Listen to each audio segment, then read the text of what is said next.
Yep. It's that time. What time? It's time to get connected. Yes, Seattle Connected, the show that connects you, the viewers, with entrepreneurs, business people, movers and shakers in your community. We're letting you get to know who they really are before they become household names, which we know they soon will be. Today's guest, she is a crusader for the people.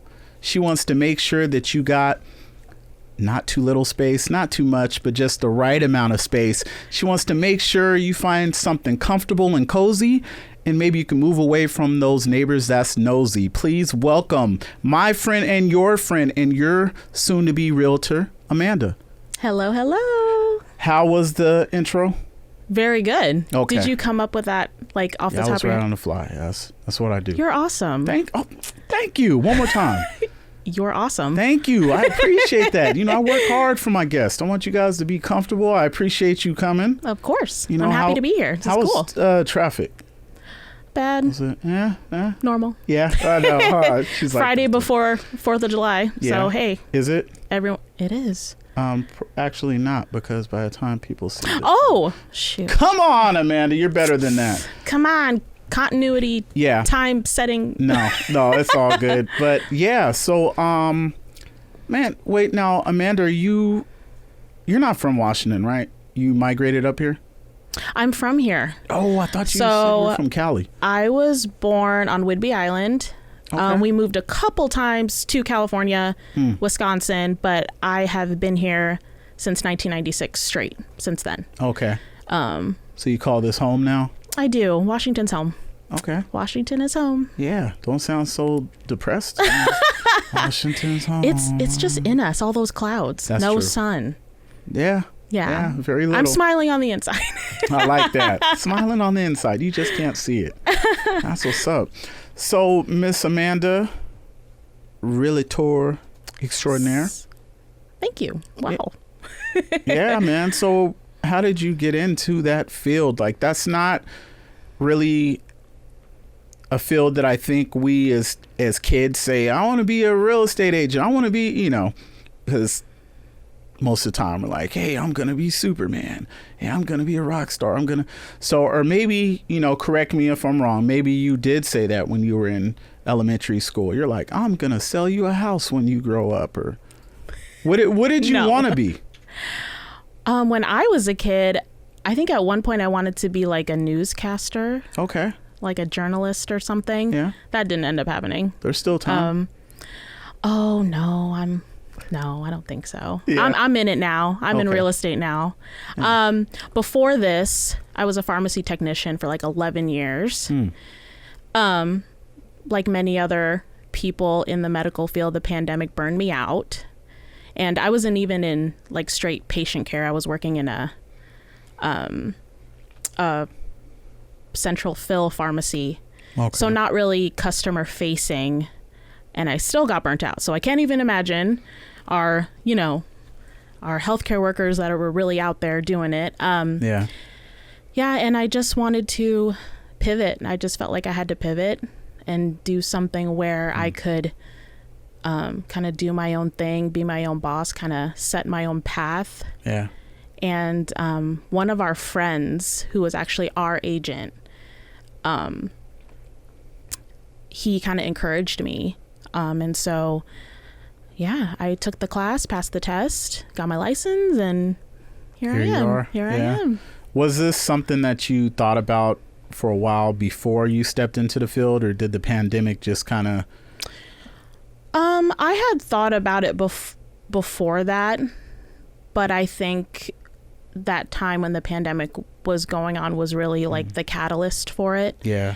And also, I didn't mention, at the same time, my husband started his own business. Shout out to him. What's his name? His name is Fernando Guaren Jr. Hey, shout out to Fernando. Shout out to Fernando. Yeah. So, and also my hours had me coming home really late at night. So we never saw each other, is my point. We never saw each other. Yeah. Just in passing. Yeah. You're like, and hey, so hon, I'm like, see you later. You're about to do your own thing. Why don't I do my own thing? Like, let's be on that journey, like, together, sort of. Yeah. Why not? Yeah, why not? This Why is not? your husband, right? Yeah. So, It's like, yeah, I think so. Yeah, he is. Yeah, he is. I know, huh? He is. Yes, he is. Yeah, so you step into the field of real estate. What was some of the things that you were apprehensive about? Was there like any kind of jitters, or you're like, I hope I don't screw up? Or did you go into it blind, not knowing what to expect? Or did you have a sense of what to expect because of your friends, or you were like, let's just see what happens? I kind of knew like the process because, I myself have been through that process as a buyer and a seller too, because we had a condo, sold it, got a house. So I've been through that from that side. But being the agent, I had not experienced that yet. But I just kind of dove in. Dove in. Just head first. And it was scary because, you're starting this thing that you have no experience. You're just jumping in. And I really had to kind of be my own cheerleader a little bit. I mean, besides, of course, my husband encouraged me too. Yeah. But when because when you do the class to get your license, I mean, that's such a small piece. I mean, that's like the technical stuff. That's the stuff. There's a joke like when you take the real estate class, it just teaches you how to not get in trouble. Oh, okay. It teaches you how to not end up in jail. Okay. I'll take your word for it. For like, for making a big mistake or something. Gotcha. But everything else I had to just learn through experience.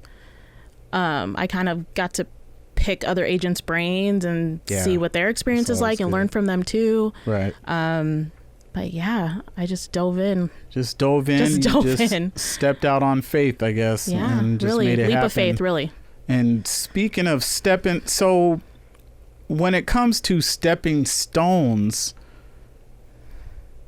what do you generally hear from people, like why they have yet to try to get some real estate? Because I know there's like a lot of misconceptions and people are like scared and they're like, you know what, I can never own a home. They just have this fear and they don't, and I could be wrong, they don't look into it. So they're just like, you know what, I can never afford anything. I'll just rent forever. Like, what do you find people usually tend to tell you, like their reason for waiting so long when they finally do come around to wanting to buy a home? Yes. I hear that all the time. It's a common misconception that it is unattainable. I think it's very attainable. I think most people don't realize that it's attainable for them. And honestly, I think really the rooted thing is just financial literacy. I think that's the big thing is aside from people maybe not knowing the process of buying a home, there's so many things before that you have to have in line. And people, a lot of the first time home buyers I worked with, they're like, I didn't know that about credit. I didn't know that about just different ways of budgeting, or just that piece is so important. And we don't teach that in school, right? That's not part of our education system. Financial literacy, and financial literacy is really the big piece to get on that path to own a home. And so without that, you're going to be a little bit negative, a little bit pessimistic, a little bit not sure about it. So a really big thing for me, especially on social media, is I like to do very educational things on my like Instagram page and stuff like that. A huge part of my business is educating people on what to do, how to go down that path, and transparency. Just what is it really like? What are those steps you have to take to get there? And also what makes it even more difficult, right, is everyone's situation is different. Everyone's financial background is different. Everyone's needs are different. And so that's kind of where I have to really connect with my clients and really plug into that and really listen to them. Yeah. And I want to touch on that some more, just kind of piggybacking off what you said about financial literacy. Yes. And how important that is. I think it's even more important to like dive into that as early as possible. Yes. Because a lot of times we wait so long in life to take certain chances. And then what do we always say? I wish I would have done this sooner. I'm telling you, every single time. So what advice would you give to this generation coming up now who are in high school, college? Maybe they're working and they're just blowing their money on, going out all the time, fancy shoes, purses, whatever. Like, what would you, just a small piece of advice as far as like, all right, now, eventually the going out and the partying and this and that, I mean, it's cool, but you got to think about your next steps. Yes. Like, what's some advice that you would give them? They can prepare themselves for possibly buying a home. My piece of advice, firstly, is think long term. Okay. Try not to get caught up in that instant gratification of things. That, going out, maybe had a bad day at work, I'm going to go shopping. It's like, oh, hold on. Sometimes our emotions lead us to make certain decisions that actually do affect us down the line. We don't realize it at the time, but it will. Like how many bad days of work and revenge shopping, is going to lead you down, a road of going broke or not having savings or something like that. And then another thing too, I think, and it's something really easy, I think everyone can do, is just if you have like a steady paycheck, what's coming in, what's coming out. Just get that number. Don't be afraid of it. Just find out what that number is, and then just analyze, evaluate yourself. Do I need to change some behavior? What are my goals? Do I want to rent forever? Is that what I really want to do? Or do I one day see myself as a homeowner? Do I see it for my future? Even if you're young, maybe in your 20s, I mean, that it can be part of your future if you take the steps early. And I would like to say something to the audience.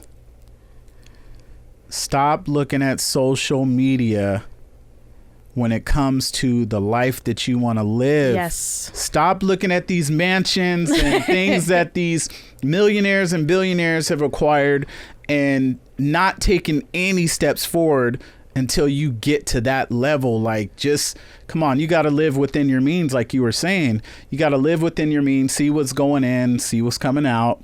And I mean, you can make something out of nothing. Like, don't look at these images as this is reality. Like your first house is going to be a $5 million house and this and that. Have those goals, but I would just suggest getting in the game. And then that way you'll learn something. You're established. You have something you can work with. And then, you're a lot farther just by taking those small steps. But I'm sorry, this is supposed to be about please. You. No, keep going. I love it. I love it. Because, oftentimes we look at others' perception of what reality is. Yes. And not like follow your heart. Like, okay, I want something nice. I want, who doesn't? But then we think we have to keep up with the Joneses or the Smiths or whatever. Yeah. And it's like, oh, but I got to have a house like this, or I saw this on Instagram, or I saw this. And, it's like, yeah, but you know what? Maybe you can find something else. Yes. That's more comparable to your budget. And, then the wheels kind of start turning instead of, holding yourself back. But go ahead. Yeah. And you're the guest. Go ahead. Oh, it's fine. And a lot of those people that you do see on social media with all their things, they probably own real estate. Yes. And they've built up that portfolio. They started with nothing. They went out, got some homes, probably have some rental properties, probably are buying and holding something.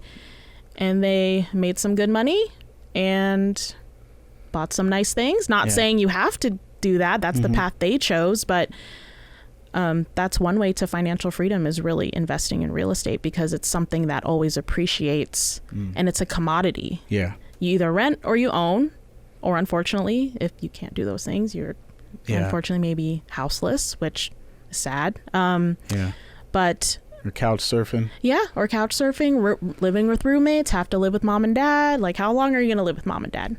Which is fine. Like I don't ever criticize anybody who chooses to keep renting or keep having roommates, or I don't rent shame anybody. No. You know, that's what you choose, and it's your money that you worked for. But what I really try to educate people on is there's a way to capitalize on this commodity, which is properties. Yeah. And there's a way to really build something from it if you really learn and gain knowledge about how to build that. Yeah. I never rent shame. I'm all about just making the most of what you have. Yes, you know? Absolutely. So just kind of growing your own small empire, of and course, passing it on to your kids, or just living a better life when you get older, you know, in those later years. And I've talked to people who actually they're still renting and they own properties, but they choose for themselves to keep renting. Yeah, you can do both. That's what they feel they want to do. Maybe they like the apartment building they're in. It's really nice. And downtown Seattle, a high-rise building, they love it. They don't want to move. Yeah. And so, but they still own homes because that gives them you can do both. A cash flow, and that's how they live. And that's great too. That is good. So Amanda, what's the age range of clients that you have? Is it like just...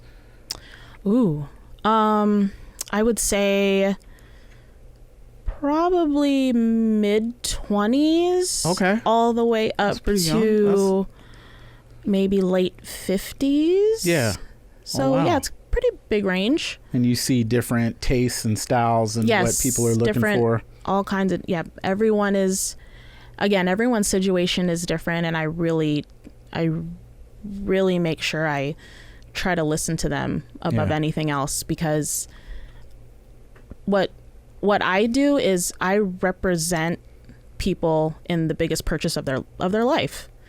And again, everybody is different. Everyone's wants and needs are different.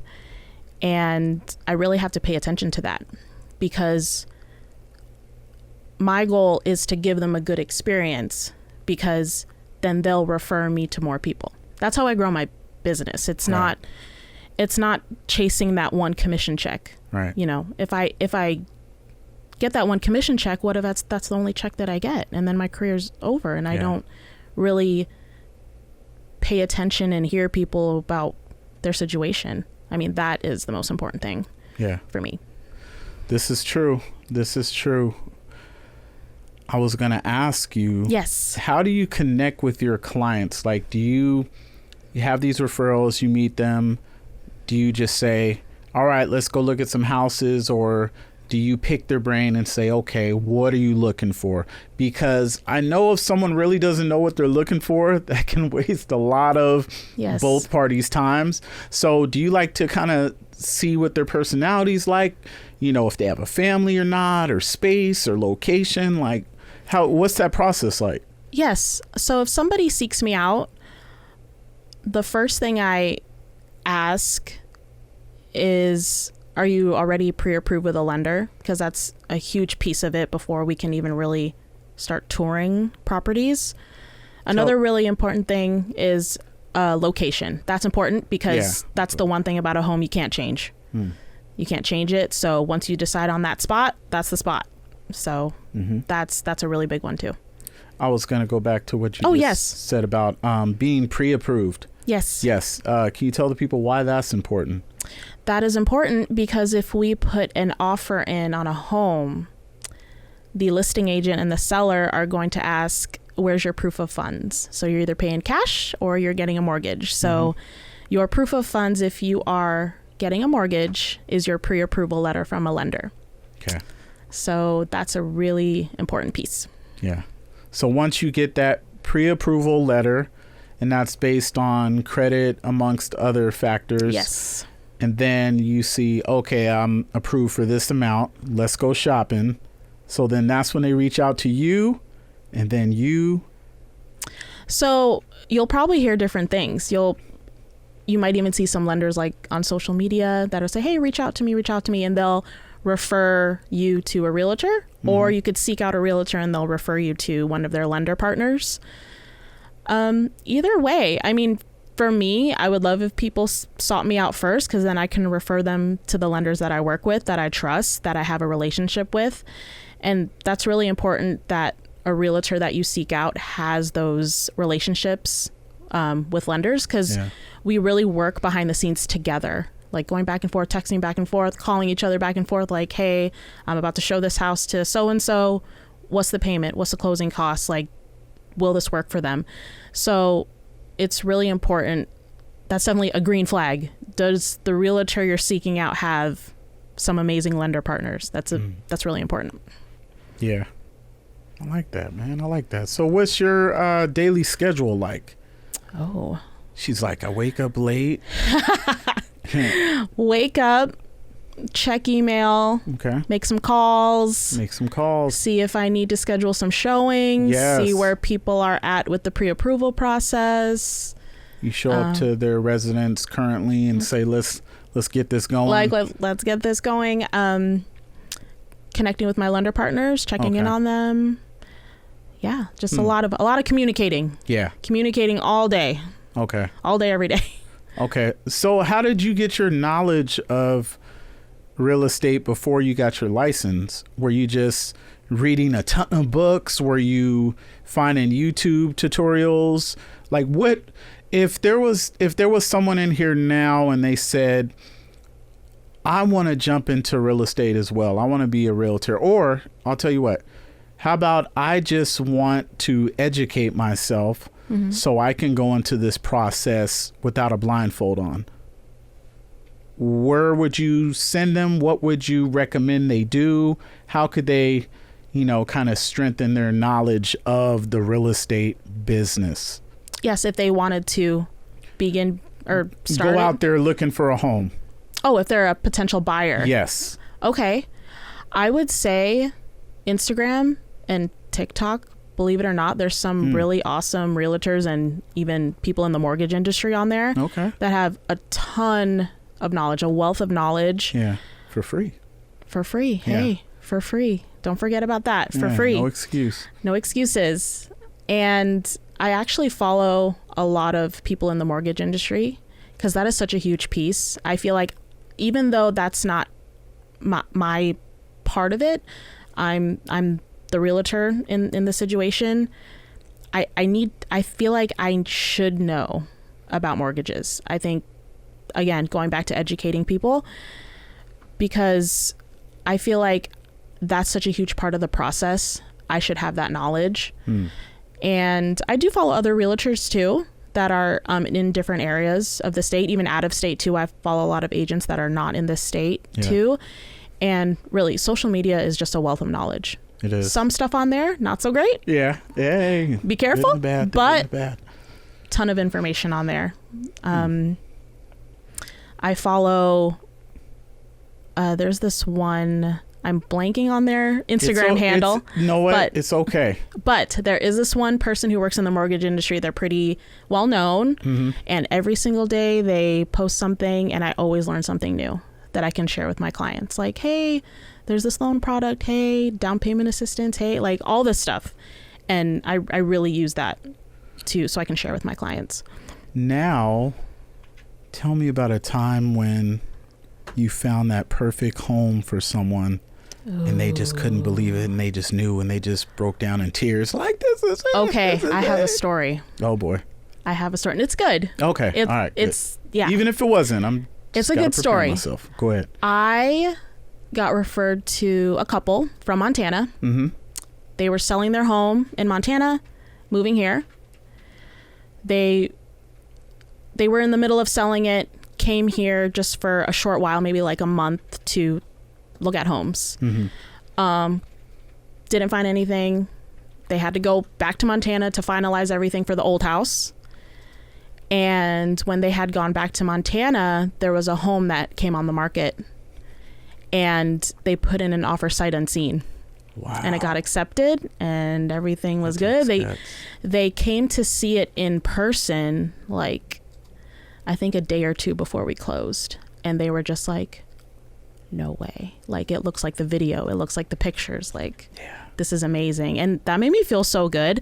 Like, I felt like, I'm like, okay, like I can do this. Like I have good judgment. Like I listened to what they were wanting and needing. I helped them find it, and it ended up being everything that they expected, that they wanted and needed.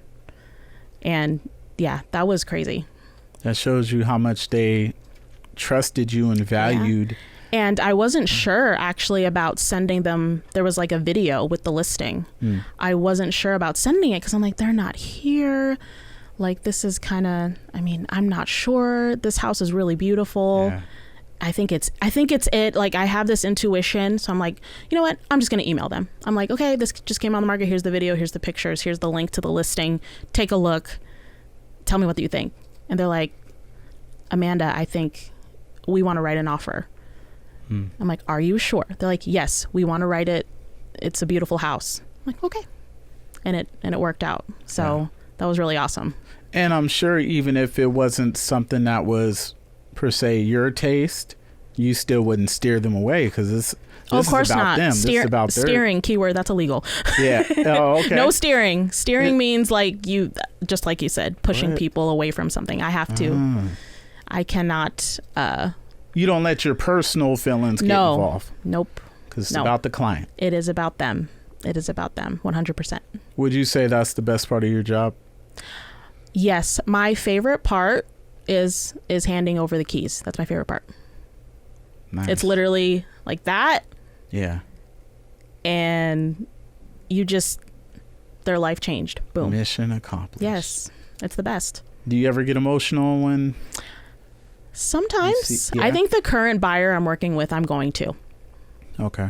Because not to client confidentiality, but some people are in certain situations where it's like, it's we got to do this because we're in a certain situation. Yeah. And so I think when we make it to closing, and we will, I'm going to be like, wow, we did it, guys. Yeah. Yeah. we did it. Yes, we. We did it. Yes. Definitely we. Yeah. We. Yes. Then they can invite you over for dinner. And, yes. Yeah. Yes.